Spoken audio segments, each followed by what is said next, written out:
আল্লাহ তাআলা কিয়ামতের দিন সাইয়েদনা নূহ আলাইহিস সালামকে বলবেন, নূহ তুমি কি দাওয়াত পৌঁছিয়েছো তোমার উম্মতের কাছে? নূহ আলাইহিস সালাম বলবেন, হ্যাঁ আমি পৌঁছিয়েছি। এবার নূহের উম্মতকে আল্লাহ জিজ্ঞেস করবেন, হে নূহের উম্মতেরা, তোমাদের নবী নূহ কি দাওয়াত পৌঁছিয়েছে?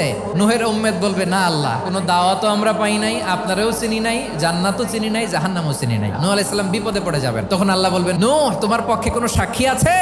নূহ আলাইহিস সালাম বলবেন, আছে। কে?